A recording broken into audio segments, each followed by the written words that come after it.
Good morning, good morning, good morning. West Coast, good morning to you. It is 9 o'clock for us and we're headed for heat. East Coast, good afternoon to you. And you're headed for heat too. And what else did I say over there in New York? I think water, floods, not floods, rain or something. There's more coming for you. It's just a lot, right? It's just when you look at the weather, you look at the news, you look at what's happening in the world, you look at our neighborhoods, you look at our schools. It's, oh my gosh, how are you? I'm asking you because I really want to know. I'm not getting on here just to be talking. How are you? Well, I'm not even sure where to start today because what's happening? I can't remember. I think it's Florida, Arizona. Three states are just out of control as it relates to the explosion with the virus. You know, the testing, not that I ever wanted to do it, but for those who do, has just become a nightmare. It's like everything is becoming a nightmare. This is probably better than any of the movies. I didn't realize people were getting up like at 12 o'clock midnight to get in line, I guess to wait for the testing to open and then to get tested. I had a wonderful viral that someone sent to me today that was good, and I sent it to a few people. It was simple and to the point, and it talks about, it really distinguishes the differences when it comes to the virus, and that it's a dry cough. So for those of us who have our allergies and we have that moisture in our cough, or nasally, it's not that, and that it talks to you about washing your hands and how come. It talks to you about the fact that it has a hard time still with heat. So if we drink, those of us who drink the tea, it's good. Drinking warm water is good. Um, and what was, I have to look at it again. It was something about it. If you drink the warm water, it moves whatever it is down into your stomach, and your stomach releases everything necessary to kill it. But it wasn't like some panicky kind of thing. It was just simple things that we needed to do in washing our hands to stay safe. But when I said and looked at all of it, I thought, it's Friday and things are going to change. They don't know what they're going to do about the schools. We knew that. I've been talking about schools since March. It just annoys me that Mr. Mann, gave all the money that was given for the stimulus to his cronies. He gave it to corporations. All those people saying they're going bankrupt, the government's going to pay them out. I mean, it'll be interesting to see if Macy's never comes back, or not JC Penney's, wow. Well, JC Penney's too never comes back, or J. Crew never comes back, or those places that said they were going into bankruptcy. So when Mr. Mann did that, he didn't leave enough money, though, for the schools, anticipating, I guess, he would solve the problem. And the only thing I could think of is, where's your faith? That's all you got right now is your faith. Your faith in your family and your friends, those that you love, those that you care about, those you share this planet with who matter to you. And I hope that as we go through this, it'll even be those that maybe you don't really know personally, but just a compassion for everybody on the planet. But where is your faith? I mean, where do you have your faith anchored? I saw one of my other coaches I used to work with several years ago, and she had something on her page that said, are you mad at God after God's deserted you, or God's let, slavery happen to you? And so where are you? How are you resonating in anchoring yourself in something bigger than all of this? Something bigger than all of this, so that you can stand in it and you're not just tossed to and fro and all around it. I looked at the news this morning. For what reason? I want to see the weather. I want to see how hot it was going to be, because I decide if I was going to be outside. My son has a gig today. They're going to be outside. And lost track of it and turned back, and there was all these numbers and all this stuff. And if you allow yourself to be in that space, it certainly will challenge your faith. It's going to cause you to step into your faith in a greater way than you ever have, because you're bombarded with so much. I mean, they'll put in a little nice story about a little dog or a little child whose mom is playing with them on the floor. They'll give you that. It's like, 10 seconds, and then they give you 45 seconds of all the other stuff. So where is your faith? I live and move and have my being anchored in something bigger than me and bigger than this whole experience. God has not disappeared. I'm still breathing. Oh, excuse me. My breath is still being breathed for me because I don't breathe it. I do not pay attention to my breath until I don't have it. And my heart is beating, although I need to slow it down a little bit, I understand, and get it from under so much pressure. That's what I realized when I went to the doctor the other day. Even in the midst of that, though, there is something bigger than everything we're having to deal with. And how do you keep your sight on that? And certainly for me, looking at our news doesn't help. I have to find news from outside of our country, which I don't even look at that either. So what are the practices that you do to keep yourself anchored? What are the strategies you have? Because now, what I saw today were several of the churches are spreading the virus. One person went and spread it to 52 people. So as much as the Christians and everybody was complaining about, why are you closing the church? It's not fair. The liquor stores can stay open, but the churches can't. Well, I almost want to think the liquor may be killing virus when you drink it because it's so strong. But at this point, what they're saying is the congregation of people in large groups is still an issue.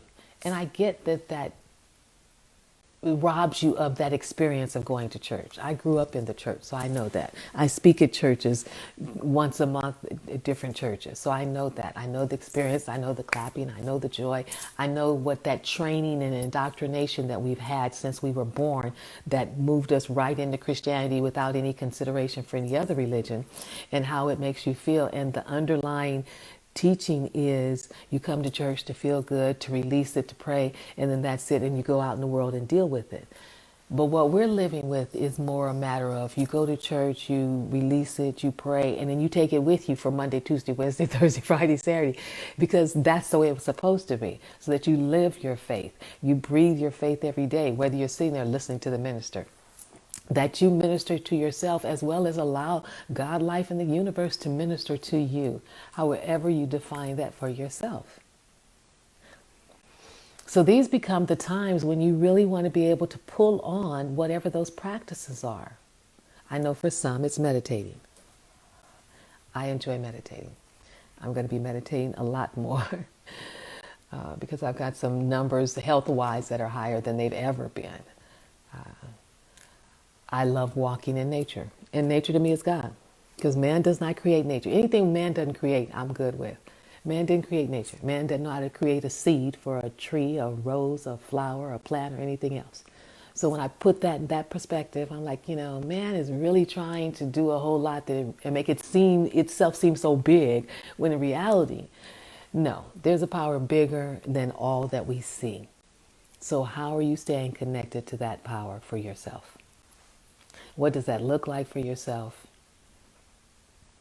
I know my son is doing a worship. They're doing an event today in the park. And they're bringing community and church together. And they're going to be playing music. They've got everybody distanced and spread. And maybe that's the new thing. Maybe churches move outside. Maybe those services move outside. They're trying to hold on to these big buildings they've created and all this money that they've got going through there. Many of them probably accepted the faith-based services and the money that came from not this president, but it was 2 presidents ago, I think. So it may be that has to change as well. I mean, so much of what we're being confronted with is shifting and changing how things are to look at what's going to be better for us and maybe even cost us less, which would be interesting. So what's your faith? Do you meditate on a regular basis? And when you pray, some of you may say, oh, I pray all the time. But when you pray, are you talking to God? Are you just bugging God? I need this, I need that, help with this, do that, like your little servant, Or are you moving into an awareness of a oneness with that power and presence and how that power supports you and sustains you in your times of fear or anxiety or feeling lonely or feeling abandoned and afraid?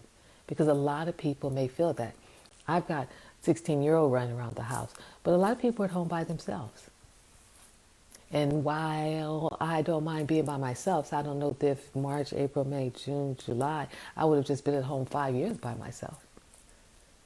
So what is it that keeps you anchored and keeps you sane while the world seems to be growing and shifting and changing and transforming. It's just, one layer is coming off, another layer comes off, another layer comes off. And so many of us, the layers are off and we're just bare naked. And it's so easy to take that on and feel sad and overwhelmed and frustrated and mad and hopeless. Like, when is it going to end? And what's going to be the end result? And it feels like that, especially if you don't have anything that you can hold on to, anything that you can trust, you can lean on, you can turn to. Some of you have the Bible. Are you reading your Bible once a day? I told people years ago, if they lived the parables, those of you who are Christians and you live and believe in Jesus, have you lived the parables? Take a parable a month and live that and allow yourself to embody that. Or why am I hearing Bhagavad Gita? So for those of the Eastern tradition, are you in the Bhagavad Gita? Are you reading the text? There's all these scripts, I don't know if I'm going to say scriptural or spiritual texts for you to read that can soothe you, that can keep you anchored in something bigger while man figures out what they're going to do in the world that they've created that now is being looked at with a microscope. I mean, the reality that I went to a school all those years that did not have my history in it at all, and I didn't even know it, just fathoms me. It just fathoms me how America, this country, has robbed, colonized, brutalized people, and want to act like they didn't. Basically, it just when I sat the other day and I watched. Oh God, how could I not remember it? The three women with the space shuttle. I watched that on TV, and nowhere in there did they mention it was a black woman that got John Glenn to the moon. So, man, when you look at this country, it's like everything that some people on this planet have contributed, this country is just wanting to wipe it away.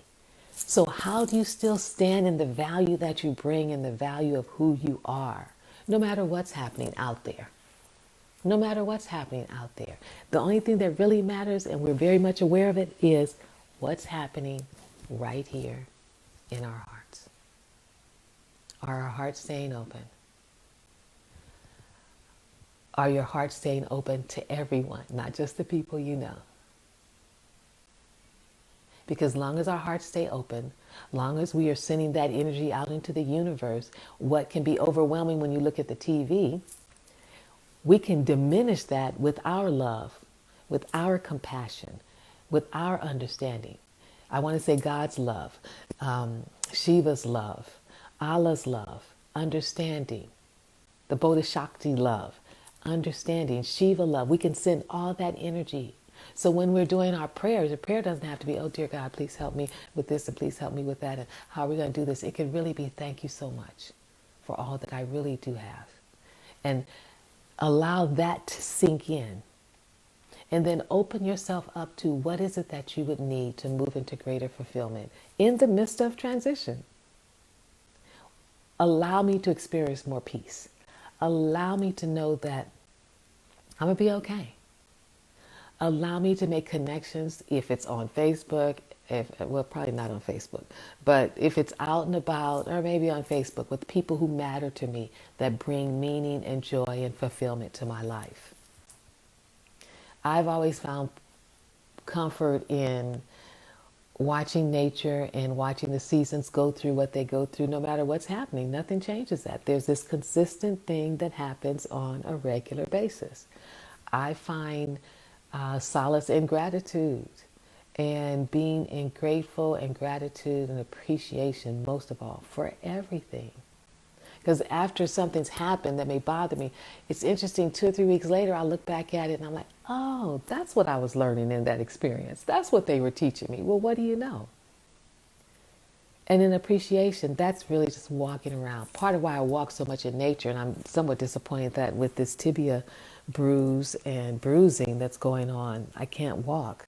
Because whenever I'm looking at those flowers, and I look at them meticulously, I'm looking at the stems, and I'm looking at the seeds, and I'm looking at it unfolding, it just reaffirms for me that there's some amazing process that's happening on this planet that we as human beings have nothing to do with, but that we can count on, we can anchor ourselves in, and that we can trust. You can trust that the sun shines every day. No, we don't see it every day. It's raining, it's snowing, it's cold, it still rises every day. The moon is in the sky every day. The sky is in the sky every day. We call it the sky. We don't know what it would be if we hadn't called it the sky. Earth is still in the universe orbiting and not colliding with anything. So when those those are big things. If this planet collided with another planet, do you know what that would mean?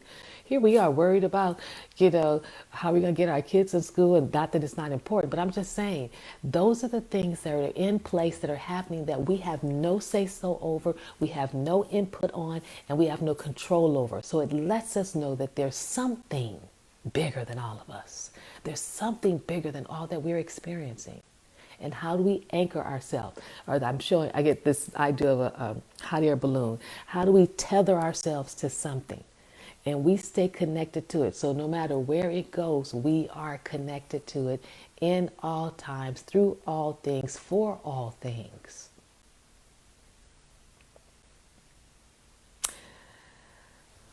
And then that's how we go forward in these times.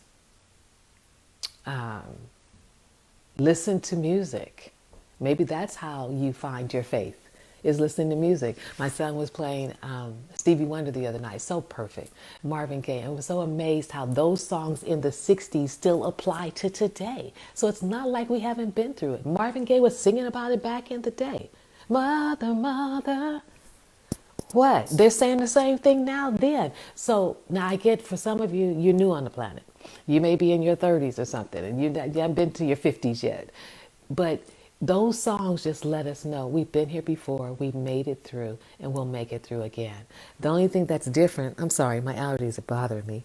The only thing that's different is then we had communities. And maybe in certain states, Atlanta, New York, DC, Chicago, you do have communities. California, Los Angeles, we don't anymore. So when we were in the midst of all of that turmoil, we were in our communities and may have felt a little bit more insulated because the people across the street look like me, the people next door to me look like me, the people over there look like me, and when I went to school, the people look like me.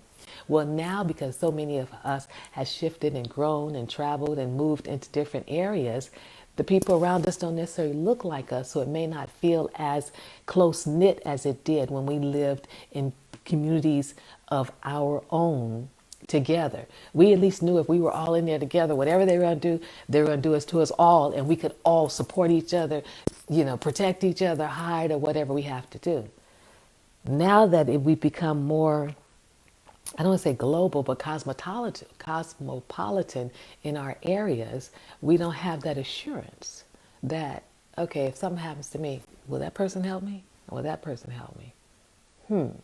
So we have to trust that something bigger than us is always with us, always guiding us, always supporting us, always standing for us, and stands for us even better sometimes than man does, because humanity is still unfolding. Humanity is still new in its form and is still learning itself. We don't know all of ourselves yet. We're still learning ourselves. So, it probably behooves all of us to certainly trust in something bigger than we are, and then allow that to move through and work through us. I was just trying to see here with this. Move through us and work through us. And then allow that to be what we take into our prayers, what we take into our family meetings, what we take if we have to go out in the world and deal with other people. So where is your faith? And wherever your faith is, anchor it even stronger than you ever had. Anchor it even stronger than you ever had. If you pray a prayer of simply knowing that there's a divine presence that guides each and every one of us. That we are all connected to that one family, humanity. No matter how many different religions they have and how many different practices. Call it what you want. There's still only one being, energy, that brought us all into expression. We did not create ourselves. And that which created us is within us. And that which has created us is maintaining us. So if we can begin to recognize that, cultivate that awareness. And then ultimately, trust. That's it. Trust. Trust that we're going through this process. Trust that unfolding is happening. Trust that it'll bring us all closer to a divine presence. Trust that we'll begin to recognize and understand what love truly is, unconditional love. Trust that we'll understand and see ourselves as humanity instead of numbers that some culture of people created years ago to separate, divide, and ultimately to do what we do, to make money off of us. And to when I listen to, who is that? I was listening to a song the other day. Makes me want to holler. That wasn't it. It was about paycheck. As soon as you get our money, you don't pay us that much money, and then as soon as much money we get, whatever the money we get, then you take the money. And I thought that still is what a lot of people struggle with at this point. I don't know how many of you are struggling right now with the situation regarding money. I know some of you are working no matter what the world and the government says. You've got to work to take care of your family. You're doing it on the down low without people knowing. I understand that. Please make sure you're being safe, because then if you end up dying from that process, that won't help, because your family will still need you. But I know people are still in salons. I know people are still doing different things to sustain you. If you didn't have a savings, we are at what? March, April, May, June, July. That's 4 months of savings you would have had to take care of your rent. And for some, even your mortgage, because there's so many people living paycheck to paycheck. That alone, not only does it make you have to pick up the phone and negotiate, but first of all, before you even call to negotiate, to go into prayer and ask for the guidance around the call. What you're going to say, how you're going to say it, and to pray that the person on the other end is open and willing and compassionate and will be flexible in adjusting whatever needs to be adjusted for you. That's where your prayers come in. So that you're not getting on the phone anxious and worried and upset and cursing people out. Now, you may get on the phone upset and crying. They'll hear that. But cursing people out won't get us anywhere. So where is your faith? What are you anchored into, no matter what? What sustains you? What keeps you taking one step in front of the other? What keeps you smiling? We got to keep smiling. What keeps you laughing? What brings you joy? Because we didn't run out of joy. Joy is still available to us. We just have to be willing to access it and step into it. So it's Friday. Depending where you are, the numbers are crazy. France is looking at us saying, what in the world happened? Or what else was I reading? Or Japan or China. Somebody's looking at us like, what happened to America? You guys are way behind. We've been able to reopen, and they're at phase 2, and some people are at phase 3. But they didn't have the argument about, I don't want to wear my mask, as we did. And I got it it's on my phone. My son showed me this video. It's on Instagram of a woman who's going to get her teeth checked. And of course, what they do everywhere you go. I've gone to the hair salon. No, I didn't go. I went to the nail salon, and they took my temperature. I went to the doctor the other day. They took my temperature. So it's like, cool. It lets me know and lets them know I don't have a temperature. So the coughing I'm hearing, I don't have to be worried about it. But that became the big issue. She was there at the dentist, and the woman said, well, I need to take your temperature. And she's like, you're not taking my temperature. You're not a doctor. I'm free. You don't have to take my temperature. She's like, no, I have to take your temperature before you go in. I talked to my attorney before I came. Who talks to their attorney before you go to the doctor? But this is a person of privilege. I talked to my attorney before I came. You can't do that. Only a doctor can take my temperature. I'm like, well, we would never get anywhere if only the doctors could take our temperature. And then she's like, I came to get my teeth cleaned, so just clean my teeth. And she's like, I cannot clean your teeth. I can't let you in until I do your temperature and you sign this waiver. And what got me was that she had called her attorney before she came to the dentist. So she came prepared not to do what was being asked to do. And then when she said, I'm free, I thought, okay, what does that mean? Are you saying that certain people are not free? So it's just interesting to see the pushback that we have in this country. Because the other countries of less means, they didn't have that kind of pushback. So it's the privilege that people feel like they have. And she's like, well, if you want that from me, then put it in writing and give it to me so I can give it to my attorney. I'm like, what, so you can sue? It was all really, to me, intimidation, because there's no laws that say anything about any of what she's asking. But that's the way our world is. And so So we don't get caught up in that and get upset. And I want you to anchor yourself in something bigger. All I can do is make a heart sign for you. I can't tell you what that is because that's a way that we have been trained to separate ourselves and disagree too. They planned it. They separated us by race. They separated us by religion. Don't you know the Christians and the Jews and whatever and who says this about that person and that person? It's clearly happening now. We can see it. They separated us with politics.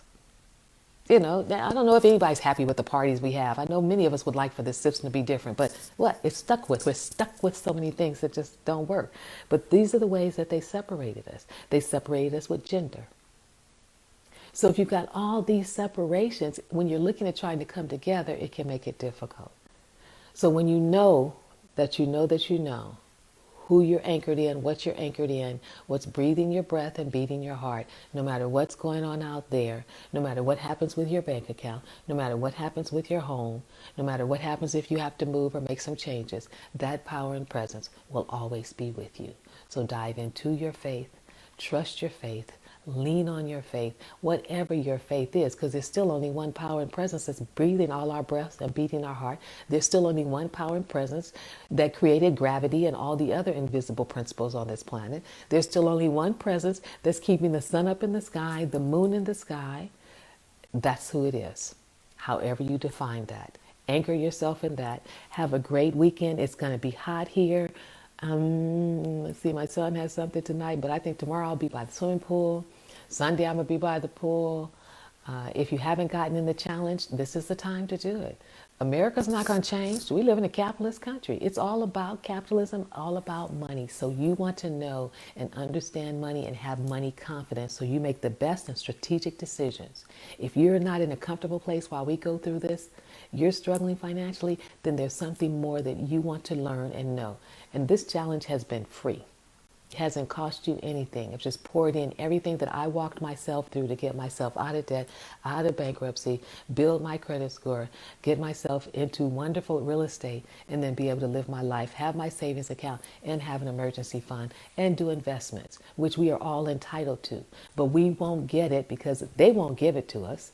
It's on us to learn it, to want it, to desire it, and then to use it for our good. So take good care. Have a great weekend. Find some fun things. Get those water guns out. I never had one when I was little because my mother didn't want me with guns. So get those water balloons out and enjoy yourself. Enjoy those that you love. Turn the TV off and just enjoy yourself. Bye for now.